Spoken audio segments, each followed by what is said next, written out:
ఏబీవీపీకి సంబంధించి అంటే అసలు యాక్చువల్గా జరుగుతోంది ఏంటి? ఎవరి వెర్షన్స్ వారివి, ఎవరి ధీమా వారిది.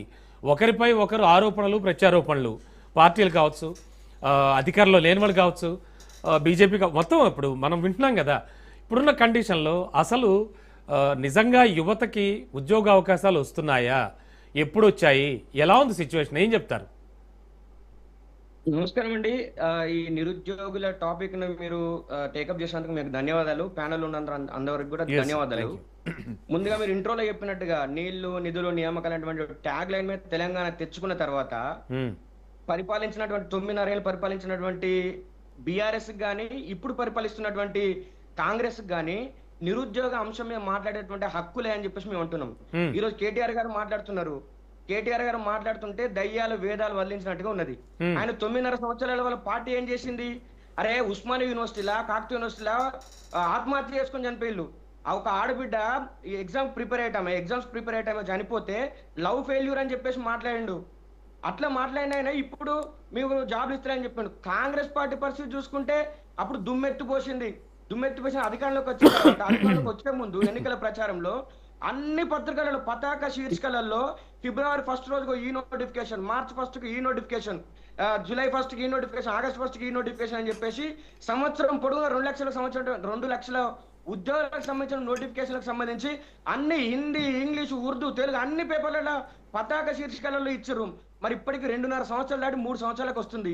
ఇప్పటివరకు ఎన్ని ఉద్యోగాలు ఇచ్చారు? వీళ్ళు వచ్చిన తర్వాత ఇచ్చినటువంటి ఒకే ఒక నోటిఫికేషన్ ఒకే ఒక నోటిఫికేషన్ అంటే రాంబాబు గారు ఆ 9.5 ఏళ్లలో, ఆ 10 ఏళ్లలో కనీసం ఒక 50,000 ఉద్యోగాలు కూడా రాలేదంటారా? ఇవ్వలేదంటారా?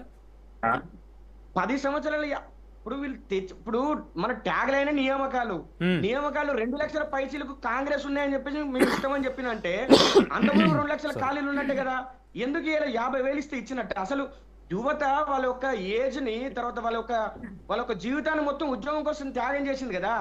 త్యాగం చేసి 50,000 ఇస్తే ఇచ్చినట్ట. ఈ పార్టీలు, 2 పార్టీలు కూడా తెలంగాణ నిరుద్యోగులను వాళ్ళ యొక్క లైఫ్ ని నాశనం చేసినాయి.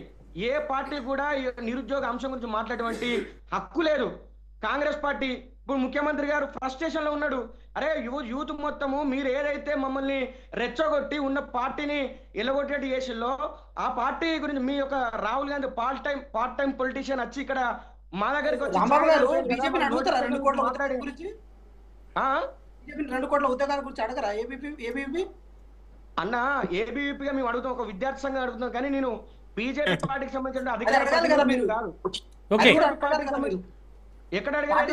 వ్యక్తి కాదు, మేము అసలు మిమ్మల్ని చిత్రీకరించట్లేదు.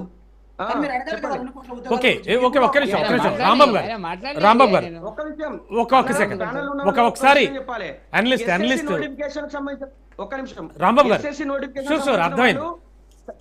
అర్థమైంది మీరు చెప్తున్నది, అర్థమైంది. ఒక్క సెకండ్ చెప్పండి. ఎస్ఎస్సి సంబంధించి సిహెచ్ఎస్ఎల్ గానీ, సిజిఎల్ గానీ సంబంధించిన వాళ్ళు చదువుకుంటున్నారు, బ్యాంకు సంబంధించి చదువుకుంటున్నారు, తర్వాత అంటే ఇస్రోలో పోస్టులు పడుతున్న దానికి చదువుకుంటున్నారు. ఇప్పటి వరకు ఉద్యమ వేదికలో ఉన్నటువంటి యూనివర్సిటీలలో పోస్టులు భర్తీ చేయాలని పార్టీలు మీరు మాట్లాడుతున్నారంటే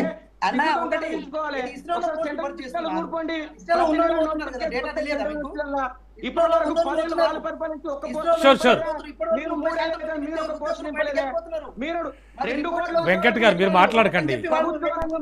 వెంకట్ గారు ఒక్క నిమిషం.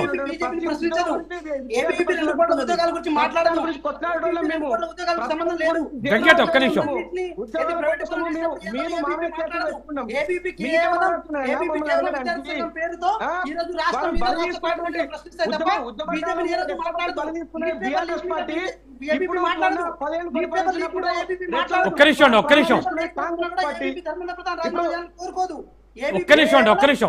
ఒక్క నిమిషం.